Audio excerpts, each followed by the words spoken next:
We are live. I'm Naijha Wright-Brown, host of Naijha Speaks and contributing for Unchained TV.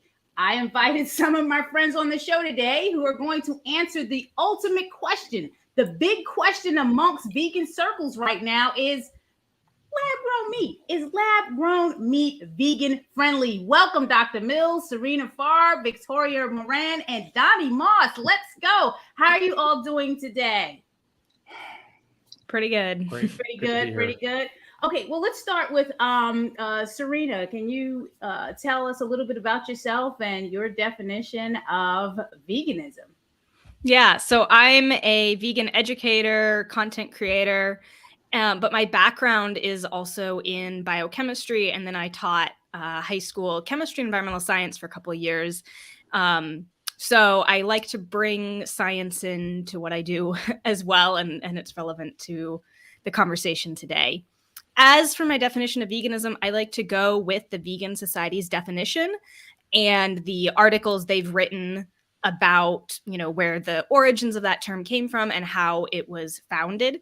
So they basically define it as both a philosophy and way of living that seeks to exclude animal exploitation. And I really think of it as that principal part and how it's not really even a practice or a set of practices. It's really about the principle of not harming others and living on this planet without using and exploiting our fellow earthlings. And we can go from there. Thank you. I appreciate that, Sarina. Victoria, can you introduce yourself and tell us what your definition of veganism is? Sure. Hi, everybody. I'm Victoria Moran. I've been a vegan since 1983, vegetarian since 1969. Long-time writer in this field. I've written books including Main Street Vegan and The Love Powered Diet. And I run Main Street Vegan Academy, training vegan lifestyle coaches and educators. And my definition of veganism is very much like Sarina's, that this is really a way in life to be kind. And if I can juxtapose kind with vegan, then it pretty much works for me. Thank you for that. Donny Moss, how are you today? I'm good, thank you. So I'm an animal rights campaigner based in New York City, and I also produce video news stories documenting the animal rights movement. So vegan for me is living a cruelty-free lifestyle to whatever extent that's possible. I subscribe to the vegan ethic, which is that animals exist for their own purposes. They're not here to feed us, to clothe us, to entertain us, or to give us their bodies for experiments. Thank you for that. And Dr. Mills, welcome again. This is your show, so talk to us. What do you do, and what's your definition of veganism? Sure. I am a internal medicine critical care physician, and it's very interesting listening to everyone else, because my definition of veganism,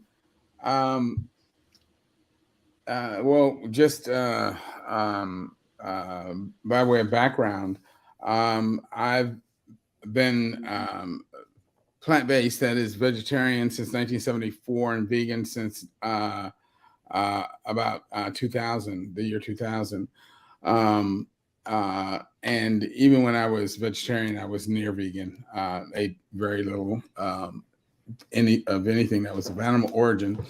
But my definition of vegan actually comes from a more biological approach, and that is that human beings are natural plant eaters, herbivores. And I see that as being the central pillar on which veganism sort of stands, sits, builds. Because when you understand that we are, at least in my mind, when you understand that human beings are absolute, strict plant eaters, then it naturally flows from that we should not be harming or exploiting other animals, and we shouldn't be destroying our environment by hurting and harming and exploiting other animals for use and abuse to eat and so forth. And so to me, understanding that human beings are strict herbivores makes everything else make sense. It suddenly makes sense why when we adhere to that diet, we're healthier, and that it's better for the earth. And clearly it's better for the other creatures that we share this planet with. Thank you for that, Dr. Mills. So I'm a friend. I'm vegan. I've been vegan for 15 years, and I understand the definition to be no cruelty to animals or of anything of sort, whether it's clothing, the food you eat, visiting places that exploit animals. This definition and practice of veganism, is it a binary matter or allows for a somewhat flexible spectrum where some products, processes, and approaches are veganish, but not 100% vegan? Sarina, do you want to answer that? Yeah, so I think vegan is binary in terms of the philosophy. You are either against animal exploitation and seek to exclude that from your life as much as possible, or you're okay with it. But when it comes to the actual practice, I think it is impossible to live 100% vegan. We live in a non-vegan world. You have, insects that fly into your car. The roads use gelatin and other slaughterhouse byproducts. And that, to me, is a result of the very non-vegan world that's built on animal exploitation that we live in. So I think when it comes to how every vegan actually practices this philosophy in their life, there is some variation. There are gray areas. But with the philosophy itself, I think it is a binary. You either don't want to harm others and you support justice and nonviolence, or you support violence and you're okay with that. Thank you for that. Victoria? Well, I completely agree. I'm always coming after Sarina and agreeing with her. Yeah, I'm very practical. And I think that in some ways in our world, we've kind of lost a lot of practicality, and that, yes, this is the ideal and we do everything we can to live up to it every day. And I think there are kind of add-on ideals. For me, and I think for most of us here, it started with the animals and it is still centered around the animals. But when I became vegan, we all had to be what we used to call health nuts, because we had to prove to the rest of the world that we weren't going to die next week. And so with the whole food plant-based idea, even though it didn't have those words around it, it came in very early and very clearly that it was literally our responsibility as vegans to be as healthy as we could be. And for me, that's still very important. But in terms of everybody on Earth, if I can just get them to stop harming animals in case they still feel that they need foods that I don't choose to eat, I'm actually okay with that too. Thank you for that, Victoria. Donny, how do you answer that? Mm-hmm. I'm an ethical vegan. I went vegan because I saw images of slaughterhouses and factory farms. And so I decided from that point on, I was going to do whatever I could to reduce or eliminate harming other animals, human and non-human. And so I think, it's impossible. I think, as Sarina said, perfection is not possible. We all get in cars and we get in airplanes and we're emitting greenhouse gases, which are compromising ecosystems and harming endangered species. But we do as much as we can. And I think one of the things that most of us can do is eliminate the consumption of animals from our diets. Thank you for that. And Dr. Mills, what is your answer to that? Well, first of all, I don't think we have to concern ourselves with things that are beyond our control. For instance, when we get in our car and we drive, we cannot control the insects that decide to come in front of our car. We can't control the things that they decide to put in the asphalt, or the way they make the airplanes. I mean, but we're responsible for the choices that we have control over. And as far for me, it's we are physiologically herbivores. It's just that simple. And it's just like, when it comes to what keeps us alive, it's oxygen. Okay. So at no point then do I have the option of saying, today I'm going to get up and breathe carbon dioxide. Because if I do that, I'm going to poison myself. And it's the same thing with the food I eat. If I start to depart from the food that my body is designed to eat, I begin to poison myself. And, I might decide to do that, but if I do, I need to understand that I'm poisoning myself. And it's the same thing with, people decide to smoke cigarettes. But if they do, they need to understand that they're poisoning themselves and not pretend that somehow it's a health behavior. It's like being married. If you decide you're going to get married, you're married. You don't say, honey, I'm married, but today I'm going to go down to the whorehouse. Is that okay? No, it's not okay. You're married. And once you make that choice, you stick to it. Right. Okay. Thank you for that, Dr. Mills. So the ultimate question I want to hear answered from everyone is lab-grown meat vegan friendly? Sarina, is it? Why not? So this is something that I have actually written numerous articles and researched a lot, especially as someone who has worked in like cell biology labs and done research in that area. I have a pretty good idea of what it actually takes scientifically to grow flesh from cells in a lab. So this is something that I've written a lot about. And I would say no. And I know that among many circles, and probably with some of you here, my answer is maybe not popular, but I think that there's a lot that goes into this. But basically, this is still very much dependent on animal exploitation. So even just from an ethical standpoint, as someone who wants to see a vegan world, who wants to see a vegan ethic adopted in the world where we change the norm and we change the paradigm that it's okay to use, exploit, kill, and eat animals for whatever purpose we want, I want to change that notion. And lab-grown meat does not help do that because it still upholds the idea that animal flesh is necessary and that it's okay to continue to essentially experiment on animals and take cells from them. And so that's how lab-grown meat is being made. It relies on a,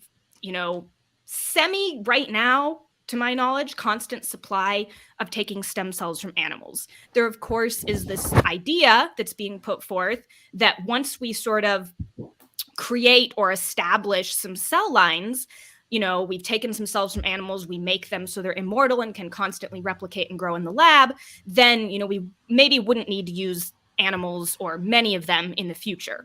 But this entire industry at this moment is actively taking flesh biopsies repeatedly because it doesn't work the first time and cells are hard to get to grow in a lab. And there's a lot of experimentation that has to go on to make this work. So this entire industry right now is actively taking stem cells from multiple different animals too, because stem cells from cows can only, grow meat flesh. If you want, real chicken, you have to take stem cells from chickens and so on. And there's nothing about that is vegan. There's nothing about there's nothing vegan about saying, hey, I still want to, support my addiction for, flesh, as Dr. Mills would probably say, or, continue to do this thing that I want to do. So animals are here for my purpose. I'm not going to care about what they want. I'm just going to continue to see them as property, as objects that I can take flesh from so that I can do what I want with it. That and the argument, which I hear put forth a lot, that well, well, a little bit of this is okay right now because in the end, it'll, help significantly reduce animal suffering, sort of the ends justifies the means. And yet, how is that argument really that different from the scientist argument for animal experimentation or animal testing, right? Like, this is essentially a form of animal experimentation, or kind of a probably milder, but a form of vivisection in some ways. I don't know what's happening to these animals that are being used. I highly doubt that all of them are ending up at sanctuaries, though, as many of the people involved in this industry are not ethical vegans themselves. So that's, I'll start there. But I would say, I appreciate that. And thank you, Nivi. Yes, it is an important topic because, again, I'm a vegan, and if let's say I'm a new vegan, and we get into this back and forth, what's vegan, not vegan, this is an important question that I want to know and how people feel about it. So I appreciate you tuning in. Victoria, now you are behind. Well, what do you have to say? Would it be possible to hear from Donny first? You want to talk? Do you want Donny to go on this? Well, he says their turn. How about his turn? All right, go ahead, Donny. I'm happy to have a turn. First of all, I think that if we only accept perfection, then I don't think that we're going to help. I don't think that we're going to be able to help animals.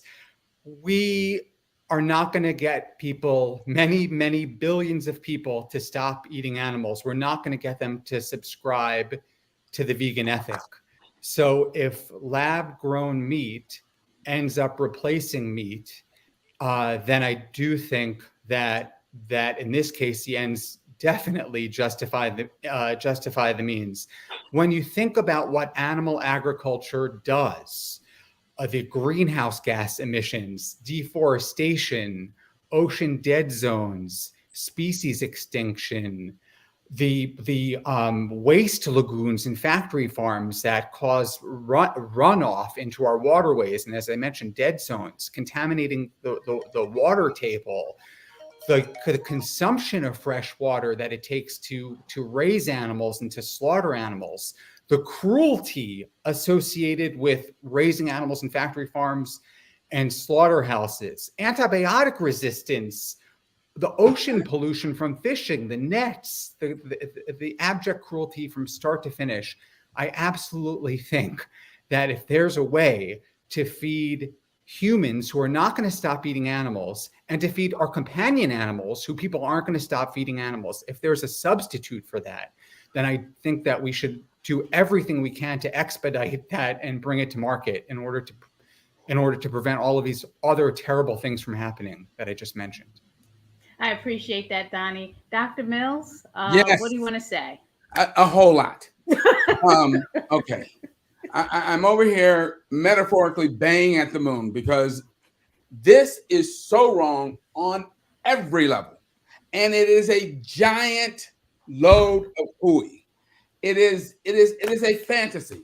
First of all, let me just start with where Donny left off. Donny, I know you're well-meaning, but you talked about the runoff from animal ag, right? The waste products that are produced. Man, stop to think. Why are those waste products produced? They are produced because you have living tissue in the form of those animal bodies that are metabolizing energy to grow, and then they produce waste products that their internal organs extract from their blood and then remove from their bodies, and then that waste get rid of. Dude, when you're growing tissue in a lab, those living cells also make waste products, and those waste products have to be gotten rid of. So you're just moving the waste from the pig crap lagoons to these giant factory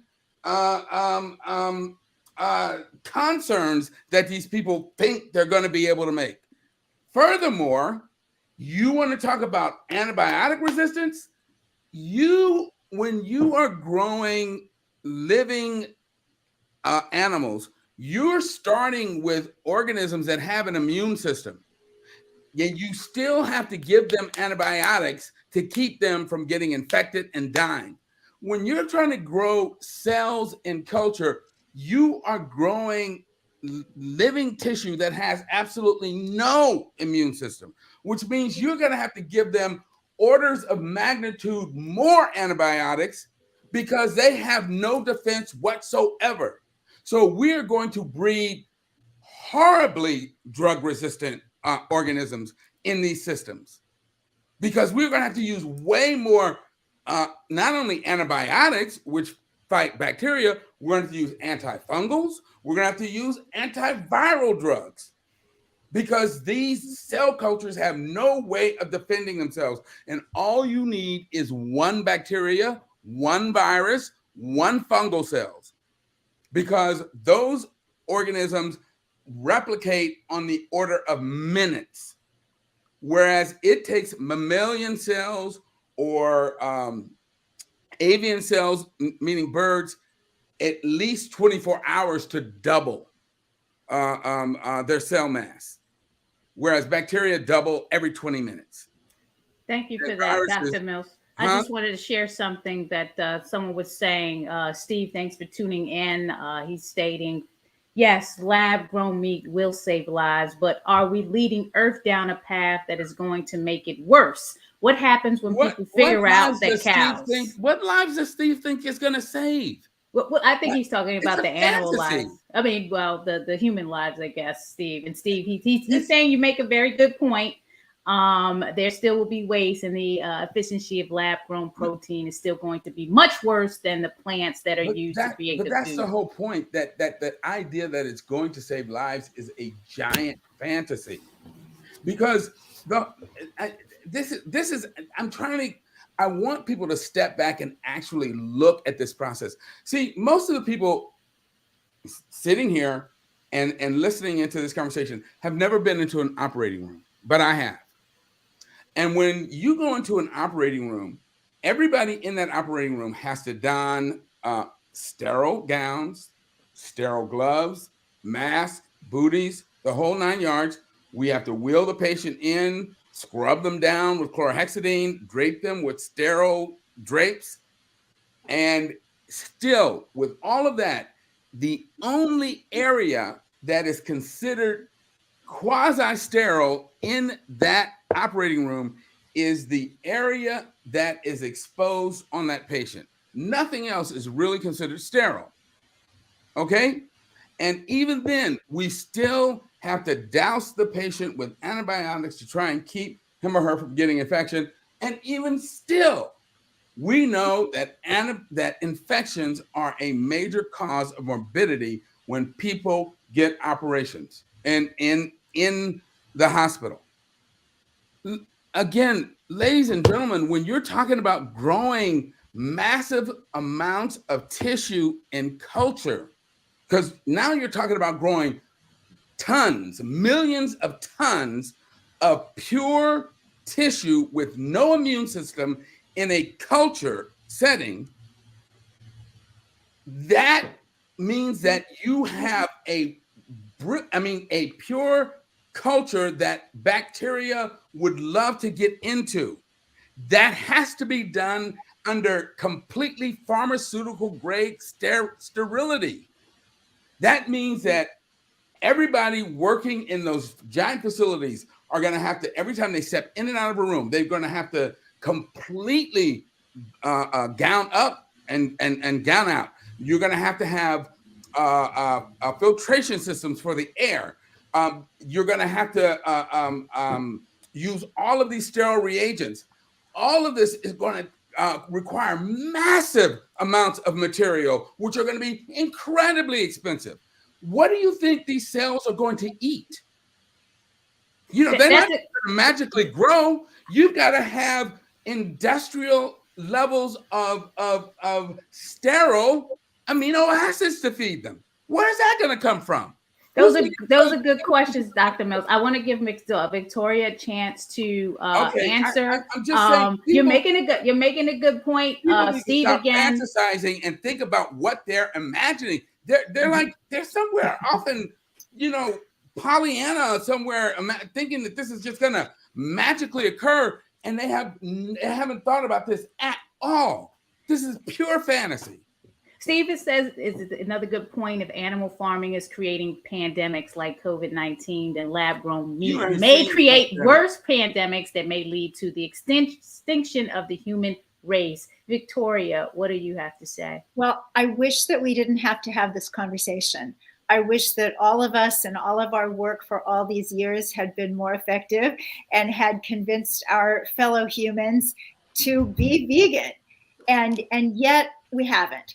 And I think that the people who are working in this cultured meat area, most of them are seeing things very clearly. I was doing some reading recently about Josh Tetrick of Just Foods, and he's very much involved in this. There's a lot of funding coming to him to research this. And he says that he thinks in 100 years, this will be the way that people who want to eat flesh will get it.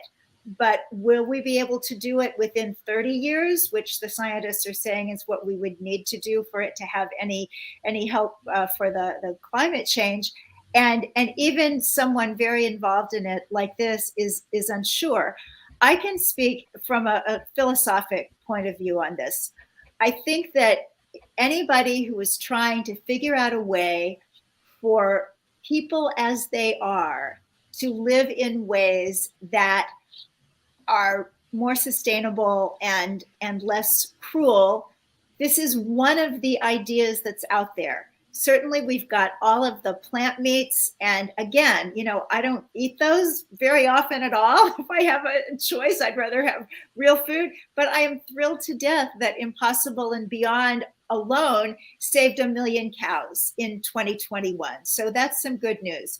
Now with the cultured meat, number one, we don't know if it's going to succeed. Even people who are working to try to get it to work don't know that. But for me as a vegan, even though I would not be interested in eating it myself, it would not be, for the question of this panel, in my view, a vegan food, because obviously it's not a plant. But it also, if the kinks are all ironed out in terms of saving millions of lives and ending a great, then it's something that I'm just not prepared to write off.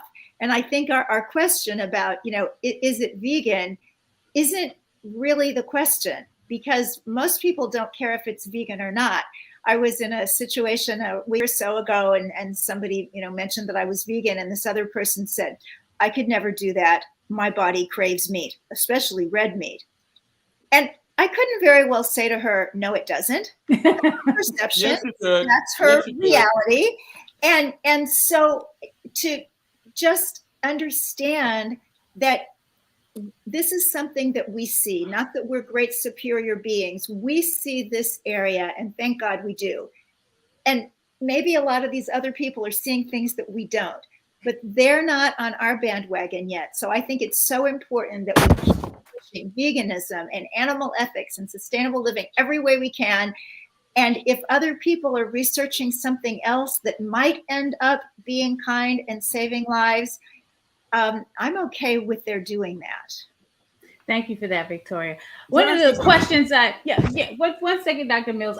One of the concerns I would have, because people who automatically think going vegan is expensive. It has this bad stigmatism that going vegan is expensive, but it really is only expensive when you're buying these commercial products. In my eyes, if you're eating beans, rice, plant-based foods, unless it's organic, it's pretty affordable. Does the cost-benefit logic of all of this hold up to the vegan ethic? Because I can only imagine the pricing of this would probably be high. And I'm going to get to you, Milton, but I want other people to weigh in. Sarina, what do you say about that? Yeah, absolutely. And I agree with everything that Milton was saying. And there are so many technological hurdles with this. And one thing I'll say is it was a fantastic article that came out in The Counter called Lab-Grown Meat is Supposed to be Inevitable. The Science Tells a Different Story. And I would really encourage everyone to check that article out if you want to understand why I don't think this is going to work. So I don't just sort of have I do disagree with it ideologically, but then a big piece of that too is I don't think it's going to work in the way that, I mean, I was very open to it at first. Of course, I would sort of love if there was something that could significantly reduce animal suffering as an ethical vegan myself. But cost is a huge hindrance because as Milton said, to grow cells in a lab, something that I have done, you have to use sterile technique. They get infected and die very easily. And to grow them on a scale like this is something that we've never really done, especially in a commercial way, ever before. So you have to have these giant sterile factories with these giant stainless steel reactors that you're having to pump in oxygen and keep CO2 at a specific pressure and feed them nutrients. And a lot of the proteins and sort of nutrients that they're going to be feeding the cells, a lot of this is proprietary, so it's very hard to actually find answers or see published literature on this as well. But from what I can tell, I think a lot of that would probably be coming from the same grain that we're currently using to sort of feed animals right now. It would come from the same mass-produced GMO corn and soy crops. And so you still have that inefficiency, but these are also costly things. And then another thing to add is that to grow like actual muscle fibers and tissue into something that resembles like a steak or an actual slab of meat, in an animal, they're exercising those muscle tissues. They're moving, they're working, and that's sort of how muscle fibers grow. So there are actually several papers that talk about the need to have like artificial exercise machines in these facilities that would like be stretching the tissue or rotating it, mixing it, doing all these things to sort of stimulate that environment of, an animal's body.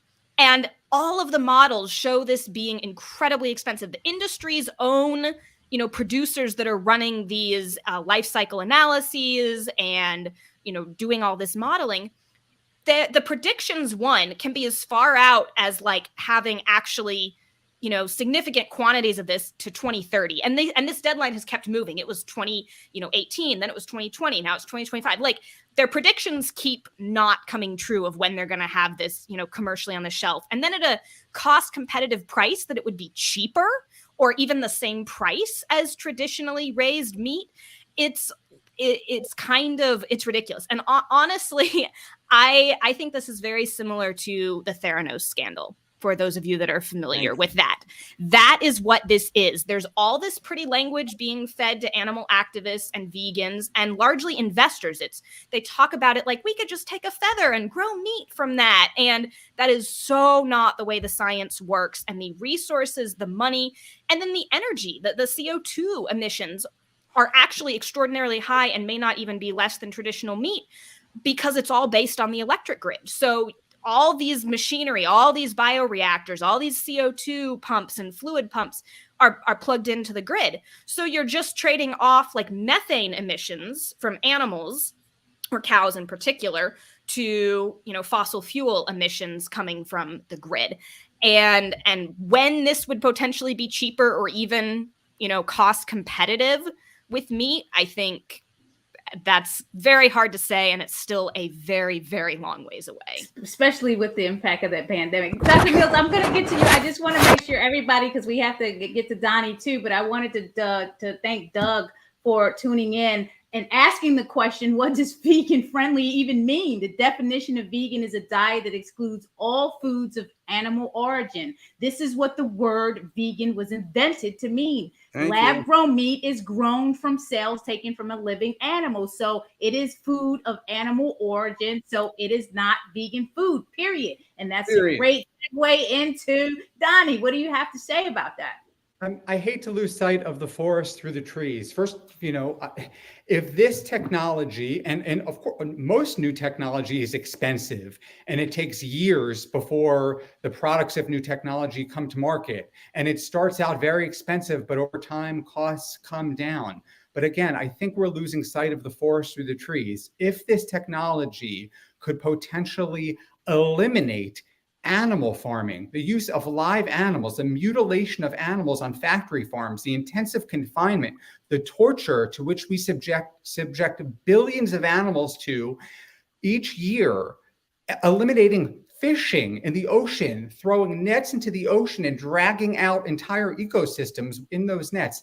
If there's a way to do that, to end slaughter, the terror inflicted upon animals in slaughterhouses, then I surely think it's worth an investment. It's worth a look. And if you have venture capitalists and multi-billionaires like Sergey Brin of Google and Bill Gates who are willing to invest their money into what might be a risky investment, then I think we should do it. The government invested in industrialized animal agriculture. Why doesn't the government invest in a technology that will get us away from this devastating and highly destructive form of agriculture? Animal agriculture has got to go using live animals. I think that if this technology succeeds, and there is a chance, it will be a game changer for billions of individuals who we have no right to terrorize in factory farms and slaughterhouses and in the oceans. Thank you for that, Donny. And then I'll get to one more thing. Nivi, thank you. Over half of US and UK consumers have heard of lab-grown, AKA cultured or cultivated meat, and just under 1 in 5 are eager to try it, according to a new survey released by Pilplay. So people aren't really eager to try it. I don't know how that helps with turning more people vegan, but what do you have to say about that, Dr. Mills? Okay. I got several things to say. Number one, what's very interesting to me is that a lot of the people on this panel keep talking about, oh, we're going to save animals. Oh, we're going to save animals, which again is incredibly naive because you're not going to save animals. Because the fact of the matter is this tissue has got to come from animals. Okay. There's no way around that unless you guys imagine that you're going to become gods and you're going to be able to create animal tissue without animals. It's going to ultimately come from animals, okay? Secondly, unless you have discovered a way to get around the fundamental physics of the universe, the fact of the matter is that the energy inputs are going to be the same. I mean, people keep somehow imagining that you're going to be able to grow millions of tons of animal tissue more efficiently than you can do in a CAFOS. And that's just stupid. I'm sorry, it's stupid. You clearly don't understand science if you think that somehow you're going to grow animal tissue and not put in the same amount of energy it takes to grow cows. Cow tissue requires energy, and it's going to require roughly the same amount of energy, period. And if you think that you can get around that, you need to go back to school, okay? Secondly, you're concerned about saving animals. I'm concerned about saving animals, but I'm also concerned about saving human beings. And feeding human beings animal tissue is going to kill them. And creating, why do you say it's going to kill? How is it going to kill them? Because animal tissue is toxic to humans. It causes cancer. It causes heart disease. It causes diabetes. It causes autoimmune problems. And you're going to be creating antibiotic resistant bugs and pandemics. This crap is a disaster waiting to happen. And ultimately, human beings should not be eating animals.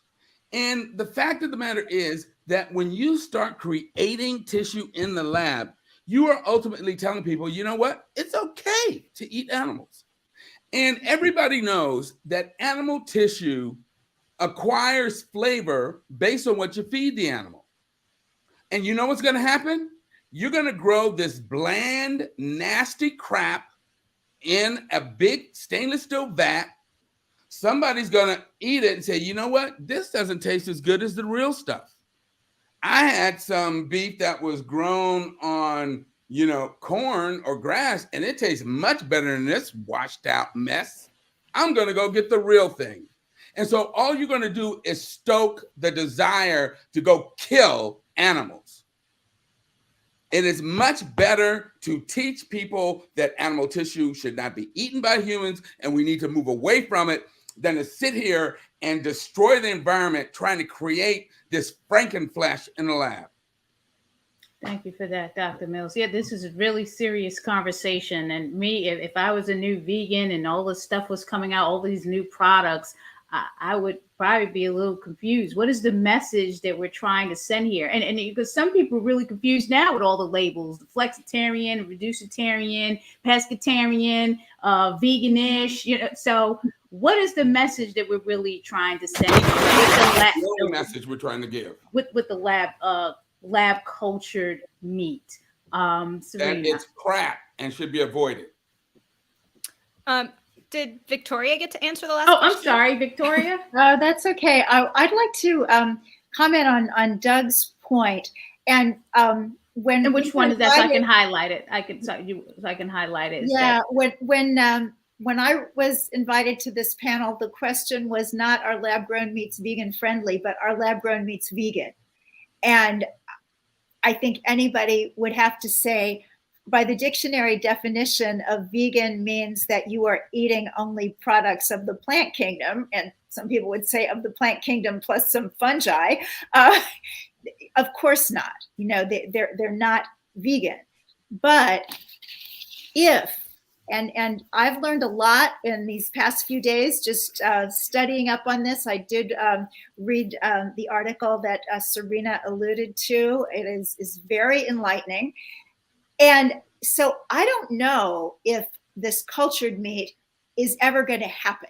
I don't know if it's going to be cost effective, if the numerous technological hurdles to the view that some people hold for it of really a not quite panacea, but a great way to gravely eliminate animal agriculture on this planet.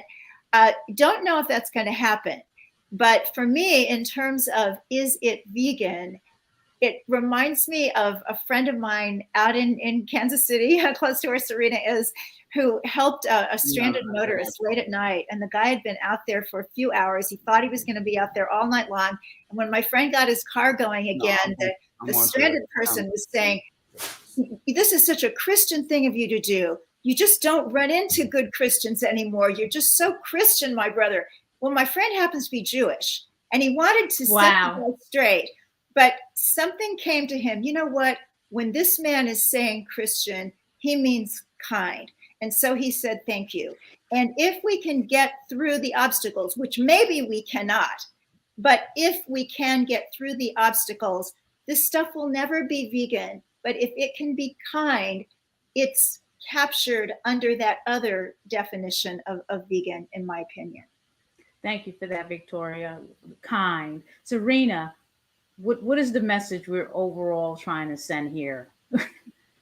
So for me, the message, I like to step back and take a little bit more of a holistic view, which is also, as vegans, there are lots of issues that we've been talking about. We have been talking about human health for many years, something that both Milton and Victoria have mentioned, how we had to, you know, as someone who grew up vegan as well, like, yeah, being that model, showing people that it was possible to even survive without meat and dairy.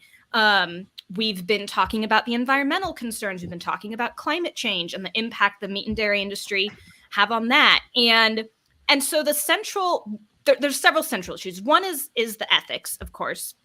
But the other for me is this holistic picture of what kind of food system do we want? Where do we want our food to be coming from? And what kind of food and agriculture system do we want? And so for me, I feel like it is almost a reductionist lens to just look at the ethics and the animal perspective, although that is my primary motivator for what I do. And so when I step back and look at that, I'm also bothered by our, big ag, industry that's filled with chemicals and pesticides and corporations like Monsanto and Bayer and all these other things that are creating an unhealthy food and agriculture system. It isn't just the eating animals aspect. That is a huge, the main piece, but there's these others.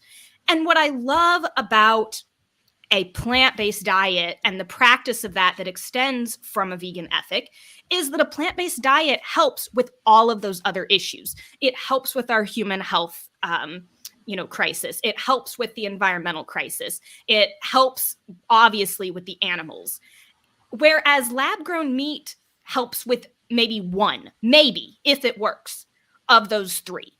And so I like to step back and think about what is that kind of system and food and agriculture system that I want to be supporting and that I think as vegans we should. And so that's kind of the message I want to send here. And I think it is very important to point out as well that many of the lab-grown meat companies and even alternative sort of dairy protein companies that are related, they are actively putting out messaging, and many of their promotional materials and advertising kind of dismiss vegan arguments, especially in the health and taste world. It's like they put down vegan products and say, yeah, you don't like plant-based products, or, whey protein is still really healthy, or animal protein and iron, which is undoing essentially, I think, years of work of the vegan community to tell people you don't need to eat animals to survive and thrive. And so I would much rather us focus our efforts on plant-based alternatives. And I think there's a huge difference between plant-based alternatives and meat products and lab-grown meat. And so the other thing I'd say when we're looking at, whether or not this will work or sort of going to be this magic solution that I see it being promoted as, if plant-based products aren't going to turn the world vegan, and they've gotten way, way better over the years. Yes, they have. If our plant-based products aren't enough, and I think we have lots of them to, convince people to live more ethically or sustainably or do these other things, or people don't care enough to sort of get over the little bit of taste difference that's there to live this way, why do we think yet another free market product is somehow going to do what plant-based products can't do? And I think the ultimate problem there is the free market rarely, if ever, solves moral and ethical problems. So I think it's a pipe dream to think that this is going to save lots of animals' lives or be the solution. Even if the technology and science and cost worked, we have almost no examples of that when we take a holistic big picture look. Most technologies, even the car, which gets thrown out as this perfect example of how, we used to have horse-drawn carriages and buggies, and then technology, we invented the car. Now people don't ride in horse carriages. There are like tons of horses that are still being exploited and used today for all other purposes, just not cars. And then think about all the animals that are now harmed by our interstate highways and get killed. Like, if you step back and look at the big picture of how this has impacted the world and the animals and the environment, I don't think cars and that technology are the net positive that when you take a narrow reductionist look, it is. And so I think lab-grown meat is the same. We as vegans should be sitting here promoting a solution like plant-based eating that can have this holistic positive impact rather than focusing on one single narrow reductionist lens. Thank you for that. And Nivi, thank you for your comment. Very well said, Sarina. It's key to take a step back and visualize holistically what is the nature of the food system we'd like to see in our future. Donny. I mean, I would love to look at this philosophically and holistically, but at the end of the day, despite our best efforts, the best efforts of everyone probably on this panel, billions of people continue to want to eat animal flesh. And I think many of those people are going to want to eat flesh that's created in a lab as opposed to on the body of an animal. Billions of people who will continue eating animals don't care about the impact of animal agriculture on the environment, on their health, or on the planet. And if we're ready to accept, and I am, the fact that we're not going to be able to change a lot of people, then I do think that these lab-grown alternatives provide a promising solution if they work. Dr. Mills, you talk about eating animals or plants. mean, that's not the choice. As I said, people are going to continue to eat animals despite our best efforts and despite Mother Nature's warnings. So if this is an alternative that reduces suffering and reduces ecological damage, if it's better, it might not be great, but if it's better, then I'm all for it. And I think that there are going to be tens of thousands of fellow animal rights activists and vegans who agree. Dr. Mills. You know, man, that's like saying that men are going to continue to beat their wives, so let's give them gloves so they don't hurt them as badly. Look, no, my position is stop hitting your women, and I'm not going to tell you to do it with, in a way that causes less damage. People should not be eating meat. But look, I'm just going to lay it out because, quite frankly, I am becoming very cynical. And I am at the point now where I have started to experience compassion fatigue. So here is the way I'm going to lay out my argument. Let's pretend God doesn't exist, because I happen to believe he does. But let's just take the pure evolutionary argument. According to evolutionary theory, Mother Nature has had several million years, hundreds of millions of years, to design the bodies of living organisms. And throughout those hundreds of millions of years, Mother Nature has decided that living bodies need 2 lungs, a circulatory system, 2 kidneys, a liver, a pancreas, and a digestive system, and an immune system in order to keep a large body alive and functioning. But somehow, these arrogant human beings think that they're going to be able to grow a living organism in a bunch of steel vats inside a big factory. Yeah, okay, you run with that, okay? It's never going to work, okay? It's never going to work. It's a pipe dream. You can throw all the money you want to at it, knock yourself out. It's never going to work. It's never going to be efficient. It's never going to be cost efficient. They're never going to be able to grow huge amounts of tissue, certainly not in enough, in amounts large enough to replace all of the dead flesh that people are eating. Furthermore, in trying to do so, they're going to have to use so much antifungals, antibiotics, antiviral drugs that they are going to create horrific drug-resistant organisms that are going to unleash god-awful pandemics onto humanity. And you mark my words, I want you to write this date down, because I swear to you, 10, 20 years from now, since I still plan to be alive, I will tell you to your face, I told you so, that it wouldn't work, but that it was going to be all sorts of unforeseen consequences, not going to save animals. All it's going to do is screw up the world. I almost used the F word. Let's calm down, Dr. Mills. We're just looking at different views on this. I am making that prediction here and now, because the only reason you guys think that this crap has any chance of working is because you don't know science. And if you knew science, you would understand it cannot possibly work. What about the thousands of scientists who are working on this? Don't they know science? No, they're making money. What about the science? Do you realize that Theranos woman got billions of dollars in people's money? And it was all bullshit. Yeah, honestly, oh God. Okay. All right, let's Victoria. Let's get to Victoria. Victoria, what are we trying to do? That's why I'm cynical. You know what? I give up. You throw your money at it. Believe in Pollyanna. You know what? Like I said, 10 years from now, we'll come back. 20 years from now, it's all BS. I guarantee it. Thank you for that, Dr. Mills. Victoria,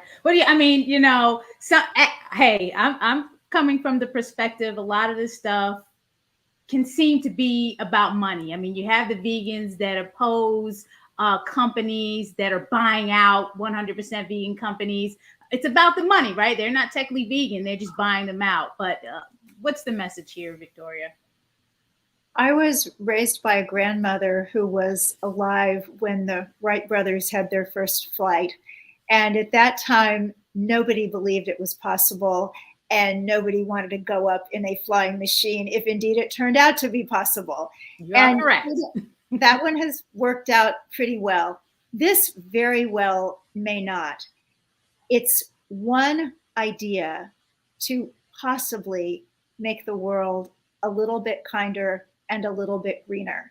And I totally respect Dr. Mills and Sarina and other people arguing on the side on which they're arguing.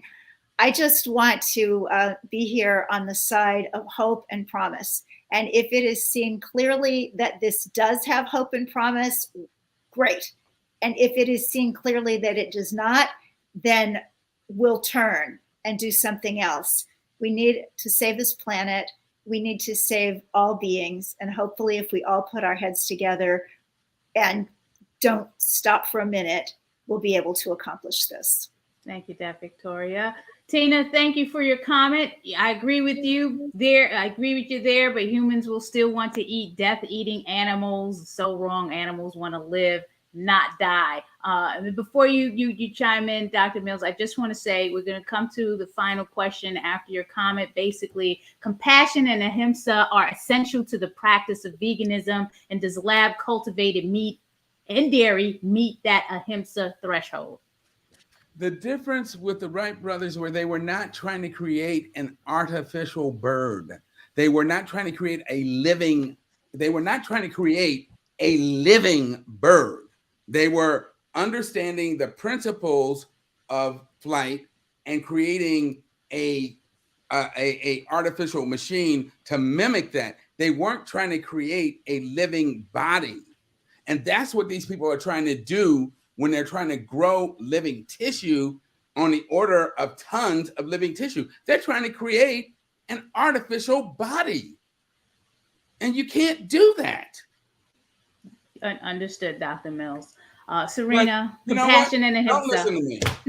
I'm listening to you. I definitely am listening. We're all listening to you. There's a lot of people listening to all of us on the panel. Compassion and ahimsa, again, are essential to the practice of veganism. Does lab-cultivated meat and dairy meet that ahimsa threshold? Sarina, and tell the viewers where they can best connect with you if they want to know more information about this topic. Okay. So I would say no. And this goes back to the first point I made, because something I want to lay out is I love like imagining and dreaming big and hoping for solutions, hoping that this technology will work out.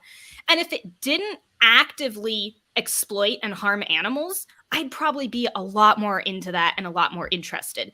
That's how I feel about all of the new startups trying to create, plant-based chicken nuggets and burgers that are more realistic. I'm all about that. They might not be what I want to eat, but I support that because they're still plants. It's still plant-based, and that's not actively relying on animal exploitation. And so I think that no, lab-grown meat, while there's this, it sounds lovely, like, yes, let's displace factory farming and reduce lots of animal suffering. One, I don't think it will work, but even if it did, we're sort of making a gamble right now. We're saying, okay, so we're going to justify continuing to use and exploit animals, which to me, that's the fundamental root issue that's causing factory farming and causing all these problems on our planet today. It's because we take this oppressor and domination mindset where we believe we can do whatever we want to other beings when it makes sense for us. So I don't see how that's going to really get us to ahimsa and veganism and create the world that I want to live in when we are sort of replicating that oppressor mindset in the act of gambling on and creating this technology. So that's, and for final thoughts, the last thing I want to say too is, again, the idea that this would work also hinges on the idea that meat eaters or people who don't care about, animals or what they're eating and don't want to eat plant-based foods, it hinges on the idea that they will then care enough, or that lab-grown meat will be cheap enough or on the shelves enough that they will actually choose that instead. And I've already heard from many people kind of from the regenerative, humane, animal agriculture community, where they absolutely are already talking about real meat and not wanting to eat synthetic lab grown meat. So that's just yet another argument for how I really do not think this is going to do what it would be great if it did. And I, since I kind of think it's going to move forward anyway, and my opinion isn't going to change that, I hope it has more of a positive impact than my cynical brain right now thinks it will.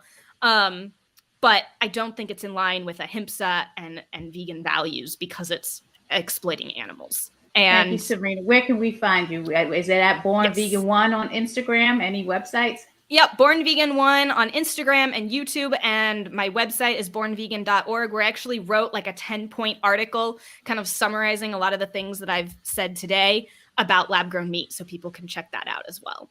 Thank you so much. Donny, ahimsa, veganism, the threshold.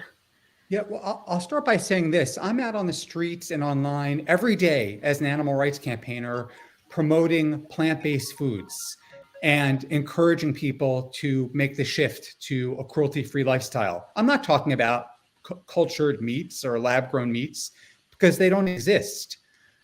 If and when the time comes that this alternative exists, I'm going to be very happy if people who are eating meat at the time make the switch to this. And I do think that there could come a time where this does replace animals, live animals who are grown in factory farms or humane farms, as if such a thing exists, or humane slaughterhouses. And so there could come a time where companies like Tyson and Cargill don't want to have factory farms and slaughterhouses anymore and can just sell this alternative. And so I'm holding out hope that this is going to save billions of animals from being tortured in factory farms and slaughterhouses. But until it's a reality, I'm going to continue to do what I've been doing for the past 17 years, which is to promote plant-based foods and to promote a cruelty-free vegan lifestyle. Thank you for that. I can be found on theirturn.net. My hashtag is theirturn. Thank you for that. And Donny is on Instagram as well at theirturn. Victoria. People can find me at mainstreetvegan.net and also at Victoria Moran author on Instagram. And just chiming in really with everybody, I think we're a bit more on the same page than perhaps it appears. I have dedicated my life to creating a vegan world, and I wish I'd done a better job of it. I wish we all had, but we are doing something. There are huge changes happening, and a lot of the changes are coming from the commercial world with some of these products. But the world also needs us. It needs those of us, the scientific expertise that Dr. Mills has, and the sheer energy that Donny has, and Sarina's brightness and youth and smarts. It takes all of us to get out there and change the world. If this thing that, as Donny so aptly said, does not even exist and maybe never will, actually does and is actually good, okay, for now, let's do all we can to create a vegan world. Thank you for that, Victoria. Dr. Mills. Yes, my website is drmiltonmills.plantbasednation.com. I'm on Facebook as Milton Renee Mills, MD. But people can find me on the top of a hill, screaming at the top of my lungs like Cassandra on the walls of Troy, going crazy because nobody will believe what I'm telling them. But you know what? Like I said, I'm very cynical, and it just troubles me that people are so concerned about saving animals and nobody cares about the fact that eating meat is going to kill humans. And people should not be eating meat. I don't care whether it's grown in a lab or grown in an animal's body. People should not be eating meat because we are plant-based species. People need to stop eating meat. That is the only message we should be giving people. Stop eating meat. And I don't give a damn, excuse my language, if people won't do it. I'm going to tell men you shouldn't be beating your wives. Not that you should hit them less hard. You shouldn't be hitting women, period. Okay? So you shouldn't be eating meat. I'm not going to tell you that you should, eat some frankenflesh grown in a lab. You shouldn't be eating it, period. Because if you eat it, it's going to kill you. It's going to kill your kids. And that's just the bottom line. So that's all I have to say. Thank you.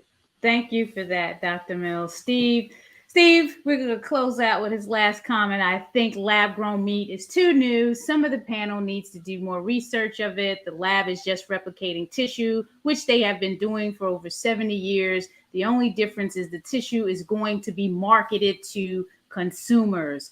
Again, for the viewers there, I really appreciate you tuning in.